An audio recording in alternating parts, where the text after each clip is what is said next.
ঈদের ছুটিতে সবাই ঘুরতে যায়, কিন্তু যারা ব্যবসায়ীদের বিয়ে করেছে তারাই জানে যে ঈদের ছুটিতে তাদের কোথাও ঘুরতে যাওয়ার উপায় নেই।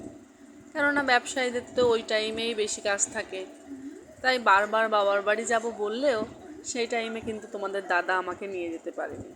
কিন্তু ঈদের 2 দিন পরেই আমার দাদা বলল, চলো খুলনা থেকে বেরিয়ে আসি। যেহেতু আমার বাবার বাড়ি খুলনাতে আর আমার শ্বশুরবাড়ি যশোর, তো মেয়েদের বাবার বাড়ি যেতে বললে তো আর একটুও রেডি হতে দেরি হয় না। তাই তাড়াতাড়ি করেই রেডি হয়ে বেরিয়ে পড়লাম। আর এখন ভ্যানে করে যাচ্ছি যশোর নোয়াপাড়া রেল স্টেশনে, কেননা আমরা ট্রেনে করে যাব ডিসাইড করেছি। আর আমার ছেলেও ট্রেনে উঠতে খুব পছন্দ করে, এই জন্য আমরা স্টেশনে চলে আসলাম। এই তো আমরা নোয়াপাড়া স্টেশনে পৌঁছে গেছি। তো দেখো, আজকে তোমাদের সঙ্গে আমি যাওয়ার পথে 2টা স্টেশনই তোমাদের সঙ্গে শেয়ার করব। যারা যশোর বা খুলনাতে থাকো না, তারা এক ভিডিওতেই 2টা জায়গায় দেখতে পারবা যে এখানকার রেল স্টেশনগুলো। তো এটা হচ্ছে যশোর নোয়াপাড়া রেল স্টেশন। এখানে আমরা পৌঁছে গেছি। প্রথমেই এসে তোমার দাদা দিয়েছিল টিকিট কাউন্টারে। তো টিকিট কাউন্টারে যে শুনলো যে এখনও ট্রেন আসতে বেশ খানিকটা দেরি হবে। তো আমরা সামনে চলে আসলাম। এসে কিছুক্ষণ একটু ঘোরাফেরা করেছি। এই যে দেখো, এখানে একটা ওভারব্রিজ আছে, মানে স্টেশনের এ পাশ থেকে ও পাশে যখন ট্রেনে ওই পাশে যে থামে তখন ওই ওভারব্রিজটা দিয়ে আমরা এই পাশ ও পাশ করতে পারবো। এই জন্যে ওটা করা মূলত। এই যে সবাই ওয়েট করতেছে ট্রেনের জন্য, আমরা ওয়েট করতেছিলাম। এইবার মনে করো যে মোটামুটি আধা ঘন্টা 40 মিনিট মতো আমরা ওয়েট করেছি। তো তারপরে ট্রেনটা এসেছে। তার আগ পর্যন্ত এই যে একটু ঘোরাফেরা করতেছিলাম। তো আধা ঘন্টা 40 মিনিট পরে ট্রেন আসলো। ট্রেনে প্রচুর ভিড় ছিল, মানে তখন ঈদের পরে তো সবাই বাড়িতে ফেরার একটা তাড়া ছিল, এই কারণে অনেক ভিড় ছিল।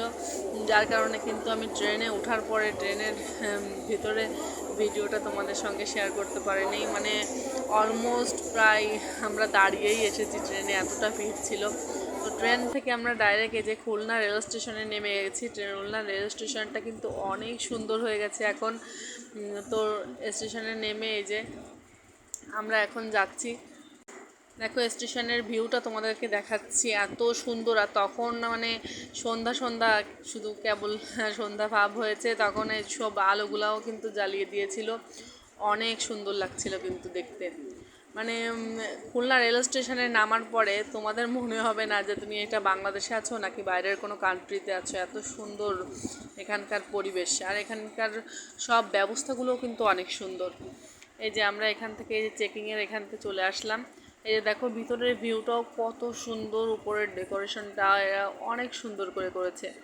যদিও আমাদের একটু ব্যস্ততা ছিল, এই জন্য বেশিক্ষণ দাঁড়িয়ে সুন্দর করে ভিডিওটা আসলে আমি করতে পারি নাই। তোমার দাদা আগে আগেই চলে যাচ্ছিলো, আমি জাস্ট যাওয়ার পথে ভিডিওটা ক্যাপচার করেছি। যে যা হোক, অন্য বাইরে যারা থাকো, যারা আসনি কখনো খুলনাতে বা যশোর নোয়াপাড়াতে, কিছুটা হলেও তাদের আইডিয়া হবে যে এখানটা কেমন স্টেশনগুলা, এই জন্যই ভিডিওটা করা। তো এই যে আমরা বেরিয়ে পড়েছি।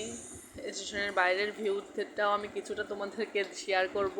অনেক সুন্দর। তোমরা যদি আসার মানে কারো সম্ভব হয়, কাছাকাছি থাকো, তাহলে অবশ্যই খুলনা স্টেশনটায় এসে ঘুরে যাবা।